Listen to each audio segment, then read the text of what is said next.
하나님이 내시는 길의 축복. 이사야 55장 6절에서 13절 말씀입니다.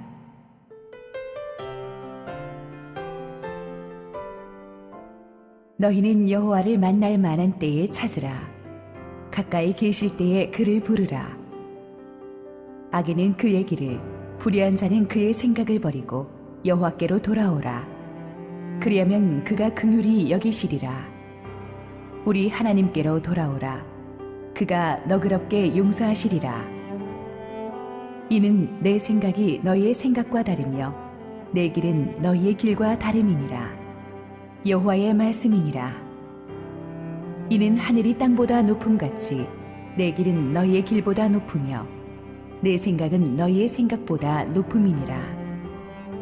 이는 비와 눈이 하늘로부터 내려서 그리로 되돌아가지 아니하고 땅을 적셔서 소출이 나게 하며 싹이 나게 하여 파종하는 자에게는 종자를 주며 먹는 자에게는 양식을 줌과 같이 내 입에서 나가는 말도 이와 같이 헛되이 내게로 되돌아오지 아니하고 나의 기뻐하는 뜻을 이루며 내가 보낸 일에 형통함이니라.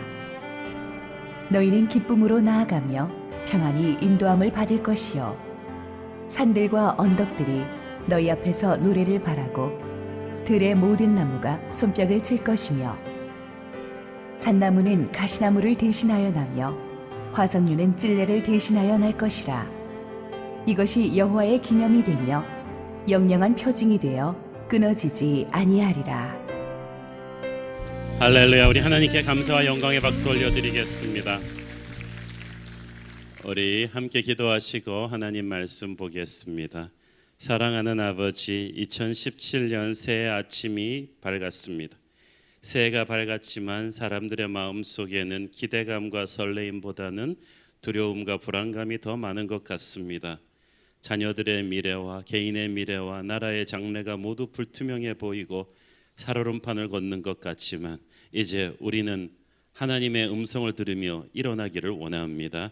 주께서 부족한 종을 감추시고 이 신년 벽두에 우리가 1년 내내 붙잡을 하나님의 말씀을 주시옵소서. 예수님 이름으로 기도했습니다. 아멘. 사람들이 항상 이구동성으로 요즘 하는 말은 길이 안 보인다는 것입니다.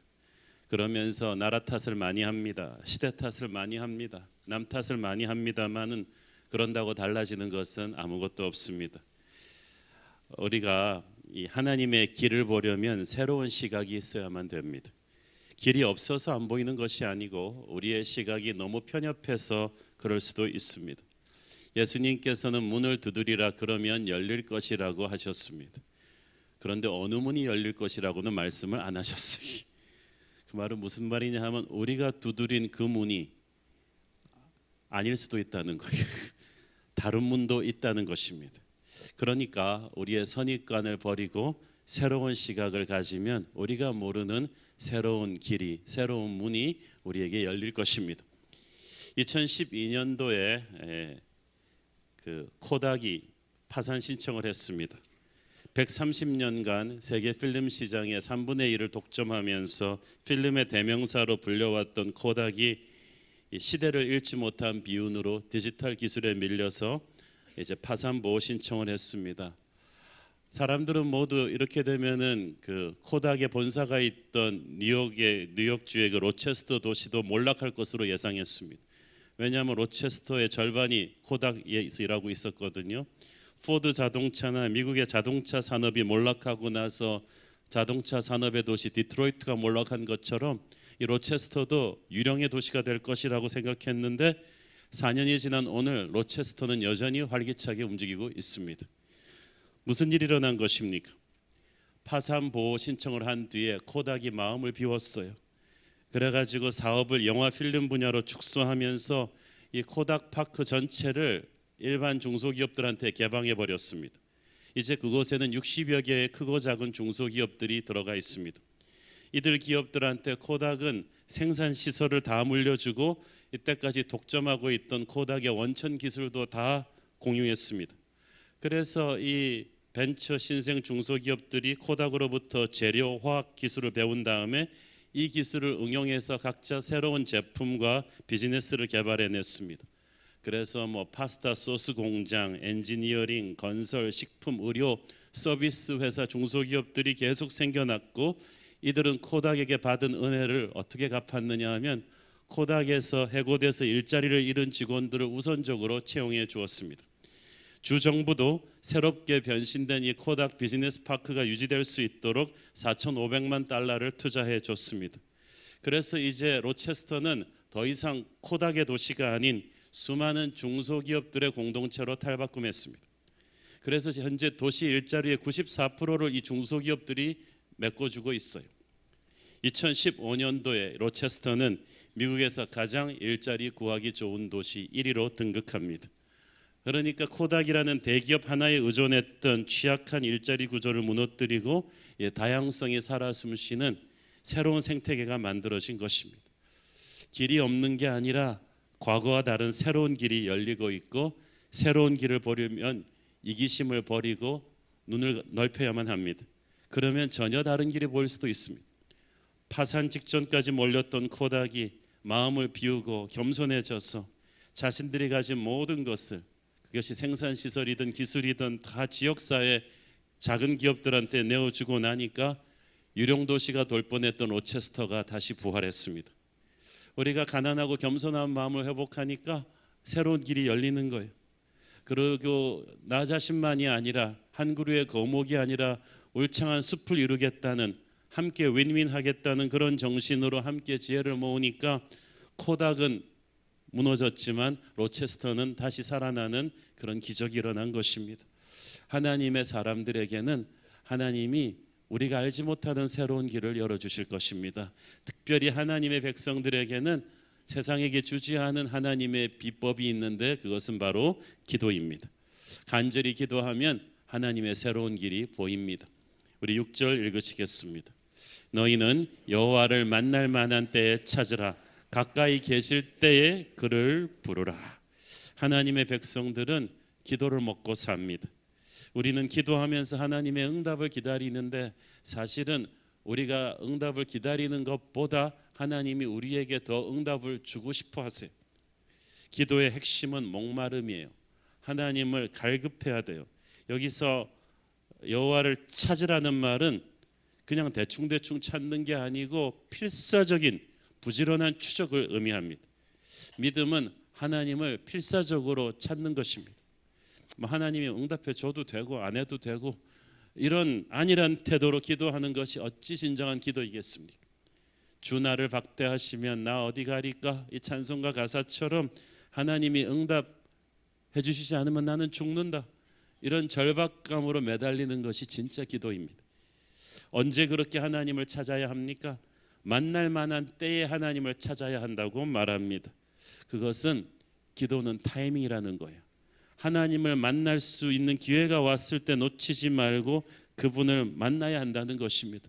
물론 하나님은 항상 시도 때도 없이 만날 수 있지만, 여기서 말하는 것은 내 인생을 바꾸는 어떤 터닝 포인트를 주시려는 하나님의 터치가 내게 오는 때가 있습니다. 구원의 때, 은혜의 때예요. 이 하나님의 은혜가 확 쏟아질 수 있는, 내 인생의 분수령이 될 수 있는 이때는 어떤 시기가 지나면 닫혀져요. 그러니까 다음번에 또 기회가 있겠지라고 생각해서는 안 돼요. 하나님의 첫 때는 목마르게 하나님을 갈구하는 자를 향해서 계속 움직이고 있거든요. 말씀이 여러분에게 선포되는 그 순간이 하나님을 붙잡을 때입니다. 성경은 은혜의 타이밍의 중요성을 계속해서 강조합니다. 고린도후서 6장 2절 말씀, 이르시되 내가 은혜 베풀 때에 너에게 듣고 구원의 날에 너를 도왔다 하셨으니 보라 지금은 은혜 받을 만한 때요, 보라 지금은 구원의 날이로다. 때가 있다는 거예요. 날이 있다는 거예요. 이때가 지나면은 다시 안 올 수도 있다는 것입니다. 신앙생활의 타이밍이 굉장히 중요해요. 부흥의 때가 있어요. 은혜의 때가 있어요. 하나님의 성령이 폭포수처럼 임하는 때가 있는데 그때 딴짓하고 있으면 안 돼요. 바쁘다고 안 나오면 안 돼요. 하나님이 지금 내게 은혜를 주시는 이때는 내게 반응하라는 것입니다. 만일 하나님이 내일 내가 반응하기를 원하시면 내일 말씀을 주시지 지금 주시지 않아요. 말씀을 주시는 지금 그때가 바로 말씀에 반응해야 될 때입니다.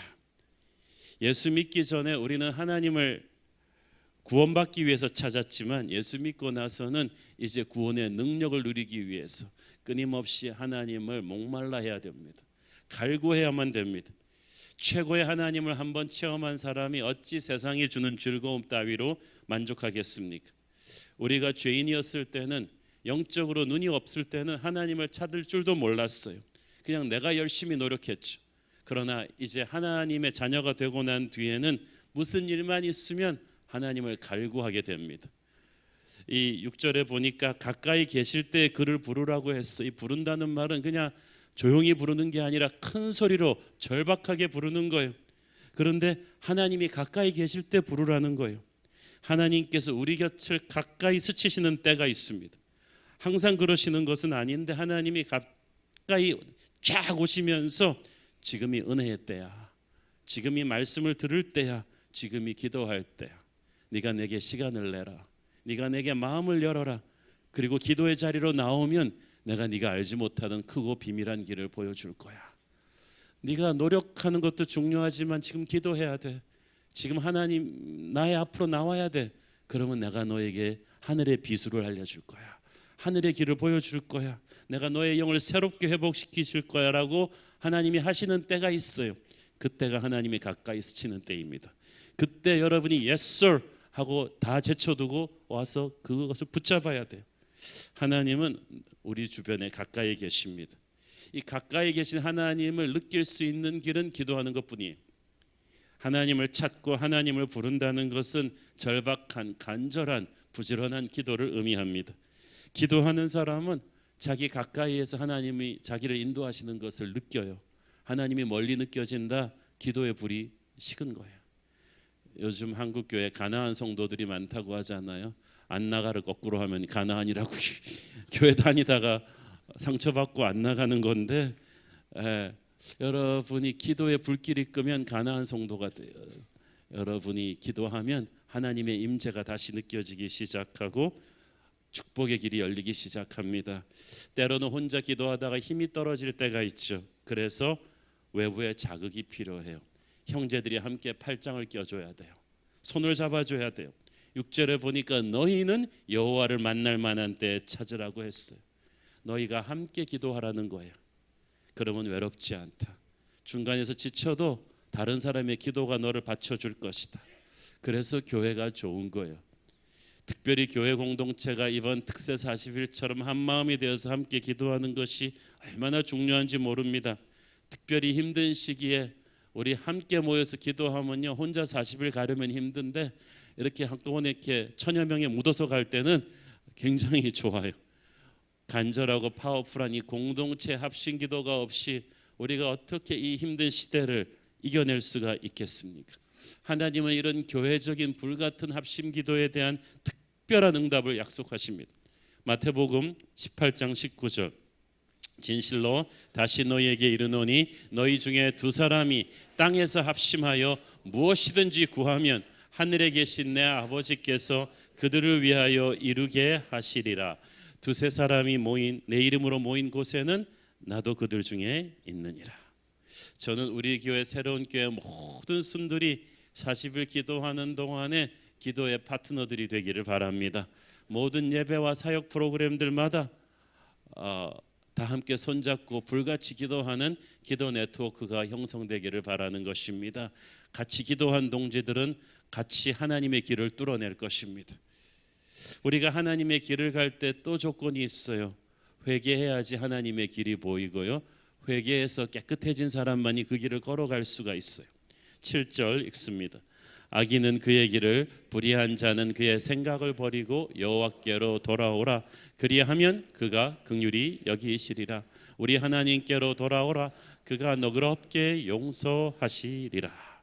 비행기 탈 때 우리가 무기류와 폭발류 같은 거 다 버리고 타야 하듯이 하나님의 길로 가기 위해서는, 하나님의 응답을 받기 위해서는, 하나님의 길을 볼 수 있기 위해서는 죄를 버려야 돼요. 악인의 길과 불의한 생각을 버리라고 하십니다. 여기서 완전히 타고난 선천적인 악인이 아니라 세상에 살면서 우리가 저도 모르게 픽업하는 악인의 길, 악인의 습관이 있어요. 세상적인 삶의 습관들을 툭툭 픽업해 오는데 그걸 빨리빨리 버리라는 거예요. 불의한 생각은 그 세상에 음란하고 폭력적이고 기회주의적이고 정치적이고 물질적인 사고방식을 끊어버리고 오라는 거예요. 우리가 금방금방 물드니까 우리가 예수 믿으면서도 세상적인 사고방식에 금방금방 전염이 돼요. 그래서 돈으로 문제를 해결하려 하고 인맥으로 문제를 해결하게 하고 이렇게 막 거짓으로 문제를 해결하려 하는 이런 생각과 방법을 버리고 와야 하나님의 기적의 역사가 너에게 임할 거라는 거야. 우리가 하나님의 축복을 갈구하고 응답을 간구하지만요, 축복과 능력과 응답을 죄를 끌어안고 받을 수는 없어요. 더러운 컵에 물을 부어주지 않듯이 여러분이 죄를 끌어안은 채로 하나님의 길을 걸어갈 수는 없습니다. 반드시 버려야만 합니다.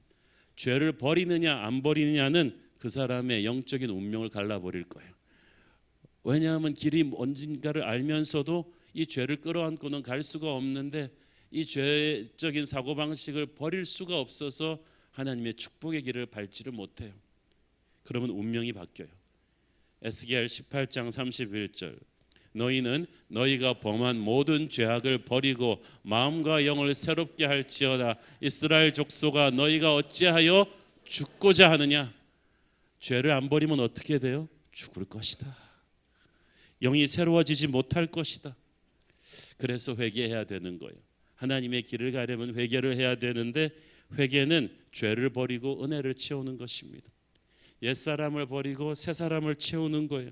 성경 곳곳에 보면 하나님께서 이스라엘 백성들을 운명을 바꿔 주실 때, 새 길을 열어 주실 때 반드시 요구하는 게 있습니다. 회개입니다. 회개하면 죄가 씻겨져 나가고 그러면 하나님의 축복의 강물이 밀려든다고 약속하십니다. 하나님의 축복의 강물이 수도꼭지에 가득 찬 물처럼 스탠바이 하고 있는데 이게 수도꼭지 밸브가 잠겨 있어요. 그 밸브를 여는 것이 바로 회개입니다. 그러므로 축복의 강물이 내게 쏟아들지 못하는 것은 하나님의 책임이 아니라 나의 강팍한 마음이에요. 회개하면 역사가 시작됩니다. 사도행전 3장 19절 그러므로 너희가 회개하고 돌이켜 너희 죄 없이 함을 받으라. 이같이 하면 새롭게 되는 날이 주 앞으로부터 이를 것이요. 회개 없는 회복은 없어요. 회개 없는 새 역사는 없어요. 회개 없는 새로운 운명은 이루어지지가 않아요. 하나님은 회개하는 자는 반드시 긍휼히 여겨주시고 용서하실 것이라고 했습니다. 이 축복을 몰라서 많은 사람들이 회개를 주저해요. 마귀가 너 죄를 고백하면 하나님이 가만두지 않을 거라고 속이기 때문이거든요. 그러나 그렇지 않아요. 하나님은 심판하시기 위해서 회개하라는 것이 아니라 은혜 주시기 위해서 회개하라는 것입니다. 회개는 하나님과의 첫사랑을 회복하는 것입니다. 처음 주님을 만났을 때 그 초심을 다시 찾는 거예요. 초심을 다시 찾는 것은 너무나 중요합니다. 현재 전 세계에서 매주 6천만 명이 찾는 세계 최고의 커피 전문점은 스타벅스입니다. 제1의 공간은 집, 제2의 공간은 직장, 제3의 공간은 스타벅스. 자부심이 대단한 기업입니다. 하지만 그런 스타벅스도 한때 장사가 너무 잘 된다고 교만했어요.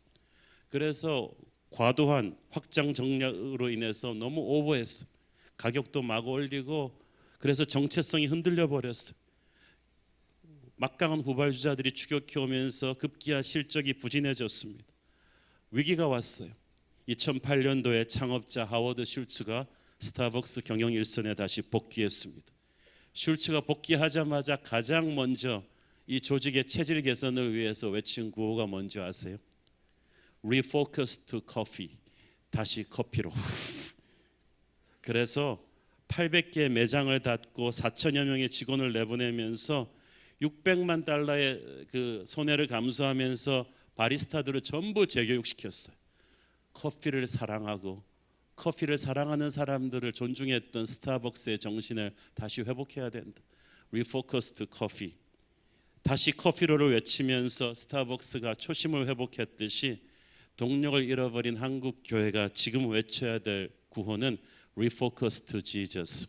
다시 예수님에게로, 말씀과 기도로 다시 돌아가는 거야. 초심을 회복하는 회개 운동이 변화의 시작인 줄로 믿습니다. 그때 하나님은 차원이 다른 축복의 길을 열어주십니다. 8절 9절 읽습니다. 이는 내 생각이 너희의 생각과 다르며 내 길은 너희의 길과 다름이니라. 여호와의 말씀이니라. 이는 하늘이 땅보다 높음같이 내 길은 너희의 길보다 높으며 내 생각은 너희의 생각보다 높음이니라. 당시 이스라엘 사람들은 길이 없을 거라고 생각했어요. 왜냐하면 자기들이 하나님이라도 자기들 같은 죄인들 용서 안 하거든요. 이렇게 우상 숭배하고 배은망덕한 사람들을 어떻게 용서하실 수가 있을까? 우리가 하나님 수준에서 생각 안 하고 우리 수준에서 하나님 생각하니까 우리를 용서 안 할 거라고 생각해요. 또 그들은 생각했습니다. 하나님이 용서하신다 한들 저 막강한 바벨론이 언제 망할 것이냐.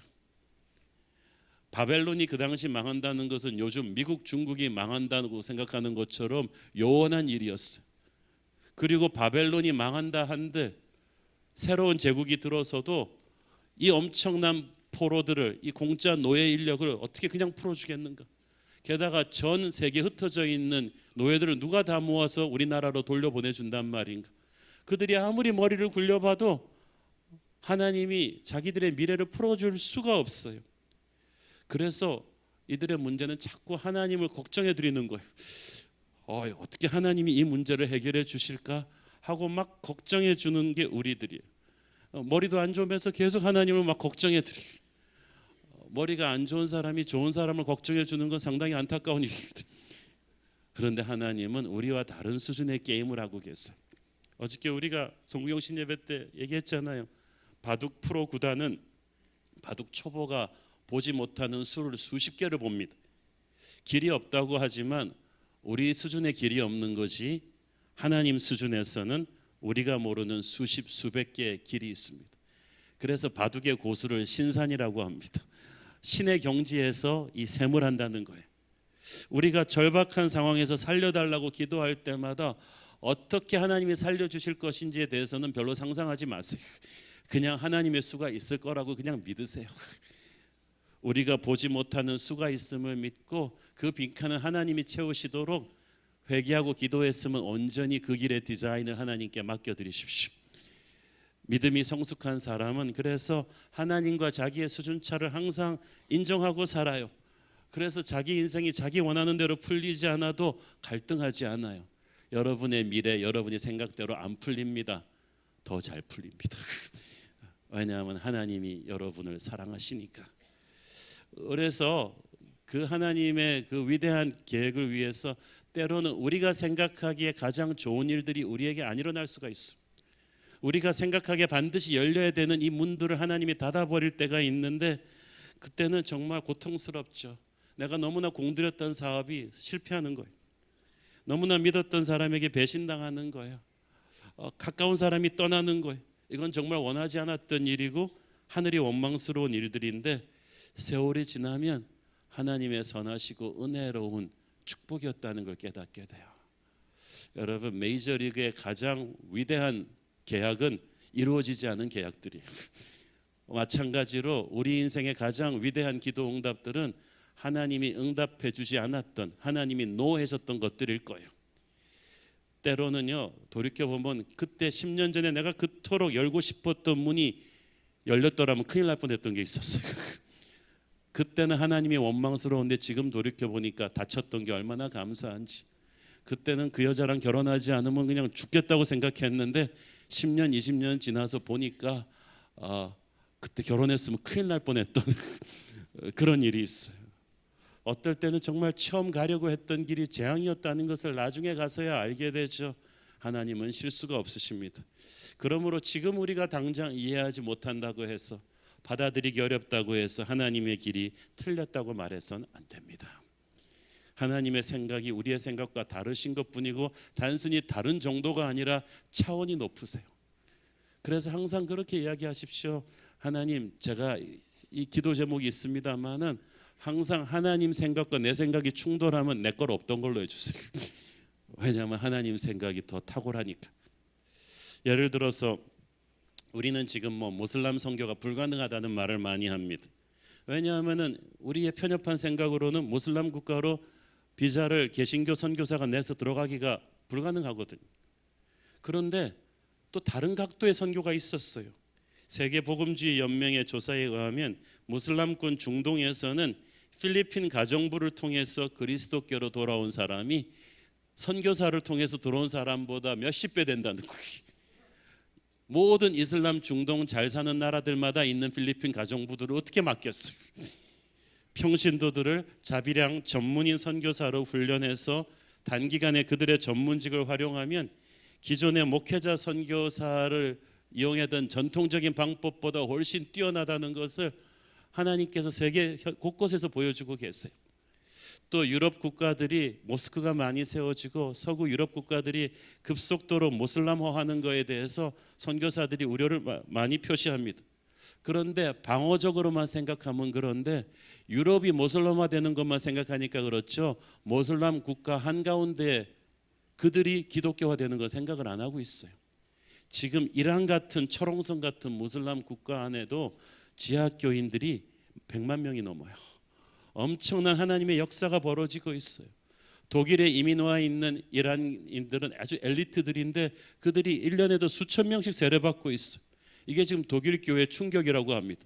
독일 사람들은 세례를 안 받는데 이슬람 이란 사람들이 수천 명씩 세례를 받고 있어요. 하나님의 역사는 결코 사그라들지 않았습니다. 우리가 알지 못하던 곳에서 생각하지도 못한 방법으로 하나님의 역사는 계속되고 있기 때문에 우리의 단편적인 생각으로 길이 없다고 말하지 말라는 거예요. 하나님의 길을 가면 반드시 말씀이 성취되는 것을 경험할 것입니다. 10절 11절 읽습니다. 이는 비와 눈이 하늘로부터 내려서 그리로 되돌아가지 아니하고 땅을 적셔서 소출이 나게 하며 싹이 나게 하며 파종하는 자에게는 종자를 주며 먹는 자에게는 양식을 줌과 같이 내 입에서 나가는 말도 이와 같이 헛되이 내게로 되돌아오지 아니하고 나의 기뻐하는 뜻을 이루며 내가 보낸 일에 형통함이니라. 아멘. 비가 하늘에서 내렸을 때는 하나님의 목적을 갖고 내렸다는 거예요. 반드시 땅에 적셔서 식물을 자라게 하는 목적을 이루기까지는 다시 되돌아가지 않듯이 하나님의 말씀이 우리에게 떨어졌을 때는 그 말씀이 우리를 살리고 회복시키고 부흥시키기 위한 목적을 갖고 내렸어요. 그 목적을 이루기 전까지 하나님의 말씀은 되돌아가지 않습니다. 이 뜻이 확실할진데 말씀을 받은 우리는 현실이 아무리 힘들다고 해도 반드시 하나님의 말씀이 내 삶에 이루어질 것을 믿으셔야 돼요. 회복된 하나님의 백성들은 그래서 하루하루 살아가면서 하나님의 길을 걸을 때마다 한 걸음씩 걸을 때마다 하나님의 말씀이 자기의 삶에서 이루어지는 것을 느끼게 될 것입니다. 그걸 느끼게 되는데 어떻게 설교 시간에 좁니까? 오늘 들은 이 말씀이 여러분 집에 가는 길에 이루어질 수도 있는데 졸면서 들은 말씀 말고 그냥 쌩쌩한 정신으로 들은 말씀. 여러분 우리 이 큐티 본문이나 주일 설교 본문이 보통 3개월, 6개월 전에 정해지거든요. 그러니까 저도 여러분의 현실을 전혀 모르는데 이 정확하게 또 이 말씀이 선포되는 그날의 상황과는 또 정확하게 매치가 돼요. 설교하는 저도 깜짝깜짝 놀라는 때가 있습니다. 그러니까 말씀이 우리 현실과 관계없는 추상적인 것이 아니라 선포되는 그 즉시 내 현실로 연결되는 살았고 운동력 있는 말씀이에요.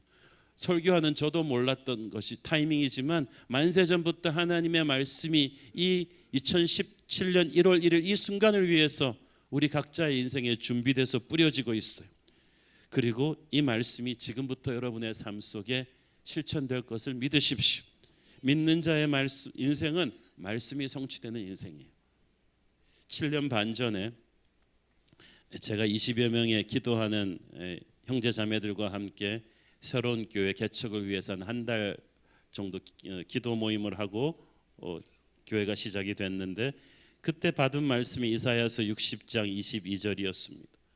그 작은 자가 1000명을 이루겠고 그 약한 자가 강국을 이룰 것이라.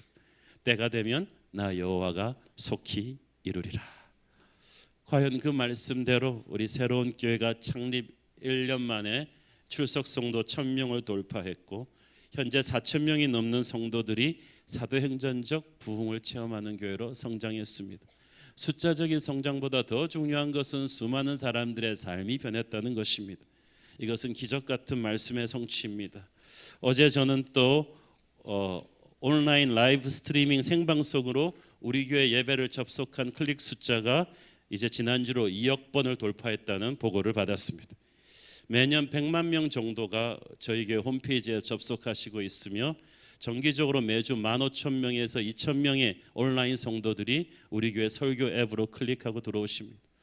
저희 교회 그 기독교 에센스 교재가 중국에서, 캄보디아에서, 인도네시아에서 사용되고 있는데 얼마나 감사한 일인지 모르겠습니다. 그러나 하나님이 주신 이 거룩한 길이 모든 것이 순탄하게 척척 잘 되는 그런 길은 아니었어. 기도원에서 만난 어떤 목사님은 아무것도 모르면서 저한테 그렇게 말했습니다. 아유 뭐 새로운 교회야 그냥 순탄대로를 걸어오지 않았습니까? 뭐 무슨 걱정이 있겠습니까? 속으로 네가 내 속을 아냐. 담임 목사로서 여기까지 오면서 정말 하얀 밤을 까맣게 지새우며 눈물로 하나님께 부르짖어야만 했던 위기의 순간들, 고통의 시간들이 있었어요. 그러나 그 속에서도 믿음을 가지면 우리는 절망하지 않을 수가 있었어요. 믿음이 없이 그냥 어려운 상황만 보고 있으면 결론이 잘못 나와요.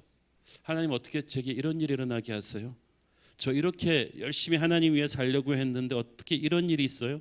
라고 생각할 수도 있는데 예수님으로부터 상황 해석을 듣기 전에는 결코 이 상황을 눈에만 보고 판단하지 말라는 것입니다.